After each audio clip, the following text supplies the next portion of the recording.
আমার এই যে যে দুইটা এলিগেশন এনেছে, আমি দেখছি এই দুইটা এলিগেশন হলো লিঙ্ক হলো all the prime minister man আল জাজিরার সেইখানকার হলো সূত্র, ওই একই জিনিস এখানে এখানে নাম মেনশন করে নাই, কোনটা হলো যে ওই মিলিটারি কন্ট্রাক্ট কোনটা এটা মেনশন করে নাই, বাট একই জিনিস, এই দুইটা বিষয় ছাড়া বাকি সব তো একই। So I can very well understand. আজকের এই ঘটনাটা আপনার বাহিনীতে কোনো ইম্প্যাক্ট ফেলবে কিনা?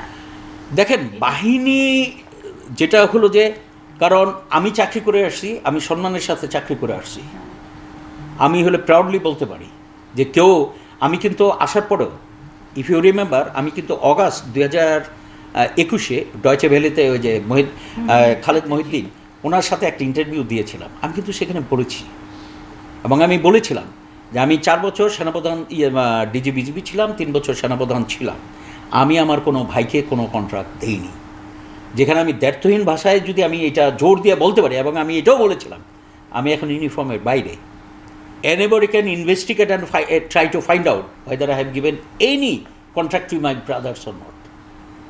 তো আজকে সেটা দিয়েছি 2021 অগাস্টে, আজকে প্রায় হলো অলমোস্ট নিয়ার অ্যাবাউট 3 years।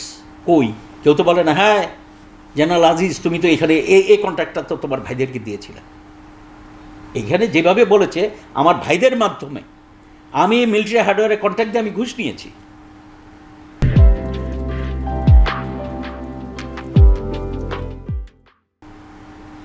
তো কোথায় 3 বছর পরে? আমরা সাম্প্রতিক সময় দেখেছি বিভিন্ন বাহিনী প্রধানরা যদি কোনো ধরনের অনাচার করেন, অবৈধ সম্পদ করেন, কিছু করেন, দেশের অনেক সংবাদ মাধ্যম আছে তারাই সেটা প্রকাশ করেন, মুখোমুখি তাদেরই দাঁড় করাতে হয়। কিন্তু আপনি যদি অবসরে চলে গেছেন, অবসরে যাওয়ার পর তো চেয়ার টানার ক্ষমতা থাকে না, তেমন কিছু হলে তো আমাদের দেশের অনেক গণমাধ্যম ছিল, তারাই দিত আপনি আপনার ভাইদের কি অবৈধ সুযোগ সুবিধা দিয়েছেন, তারা কেউ কিছু খুঁজে পেল না। কিন্তু আমেরিকা একটা নিষেধাজ্ঞা সকালবেলা উঠে দেখলেন দিয়ে দিল, আপনি কি কোনোভাবে এটা জানতে পারতেন কি বাজ করতে পেরেছিলেন এরকম কিছু হচ্ছে? বিন্দু মাত্র না।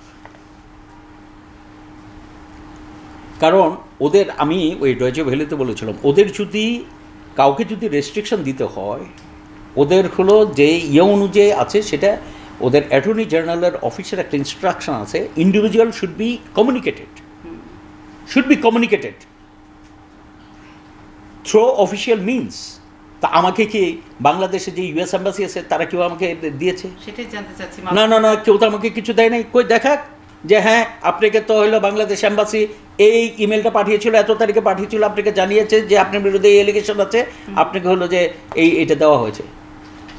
ইজ দ্যার এনি যেটা আমাকে এই এলিগেশনের কোনো অফিশিয়াল ভিত্তি আপনার কাছে আছে? আমার কাছে নাই।